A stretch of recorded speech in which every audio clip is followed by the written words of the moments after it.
मानव सभ्यता का मूल आधार सदैव न्याय, समानता और बंधुत्व के आदर्शों पर टिका है। किसी भी महान राष्ट्र का सर्वोच्च लक्ष्य समाज के सबसे अंतिम और वंचित व्यक्ति का उत्थान करना होता है।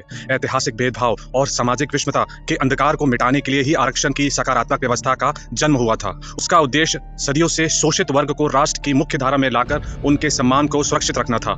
यह एक ऐसा संकल्प था जिसका ध्येय समाज के हर वर्ग की प्रतिभा को निखरने का समान अवसर देना था, जिससे एक मजबूत और समृद्ध राष्ट्र का निर्माण हो सके। किंतु आज की स्थिति का गहराई से विश्लेषण करने पर एक पीड़ादायक सत्य सामने आता है। जिस व्यवस्था को सामाजिक समानता का सबसे मजबूत पुल बनना था, वह आज एक स्वार्थपूर्ण कुचक्र में बदलती दिख रही है। अन्य पिछड़ा वर्ग ओबीसी में यादव, जाट, गुज्जर, बिश्नोई और कुर्मी जैसे साधन संपन्न और कृषि प्रधान समुदायों ने इनके लाभों का बड़ा हिस्सा प्राप्त कर लिया है, जबकि अत्यंत पिछड़े शिल्पी और घुमंतु वर्ग आज भी उपेक्षा का दंश झेल रहे हैं। इसी तरह अनुसूचित जाति शेड्यूल कास्ट में जाटव, महार और माला जैसे साधन संपन्न समूहों का वर्चस्व स्थापित हो चुका है, जिसके कारण वाल्मीकि, मातंग, मदिगा जैसे शोषित समुदाय आज भी अपनी न्यूनतम आवश्यकताओं से वंचित हैं।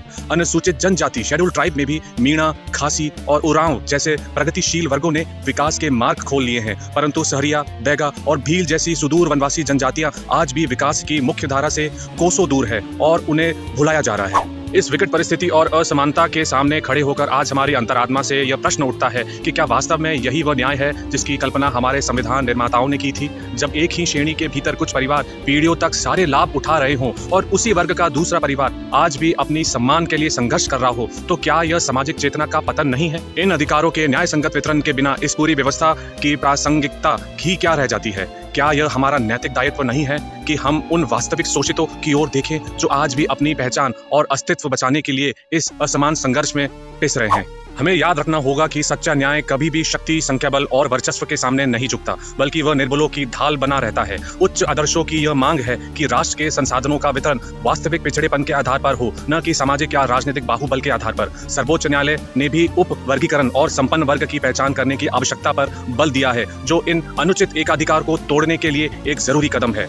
फिर भी यह आशंका बनी रहती है कि क्या हमारी व्यवस्था इस कठोर सत्य को स्वीकार कर उचित नीतियों लागू करने का साहस जुटा पाएगी, या फिर इन असली वंचितों की पुकार सत्ता के शोर में दबकर रह जाएगी। अंततः समय का चक्र बहुत सटीक और पूर्णतः न्यायपूर्ण होता है। वह किसी भी प्रकार के अनुचित एकाधिकार को स्थायी नहीं रहने देता। इतिहास साक्षी है कि जब भी सत्य और नैतिकता के मार्ग पर चला जाता है, तो अंत में न्याय की ही विजय होती है। आने वाली पीढ़ियां हमारे इस समय का मूल्यांकन केवल इस बात से करेगी कि हमने अपने सबसे कमजोर नागरिक के अधिकारों की रक्षा के लिए कितने सच्चे प्रयास किए। यह समय गहन आत्ममंथन और पूरी व्यवस्था के सुधार का है, ताकि समानता का सूर्य पूरी रोशनी के साथ उदित हो और राष्ट्र का भविष्य एक सच्ची, समावेशी और न्यायपूर्ण नींव पर हमेशा के लिए मजबूत हो सके।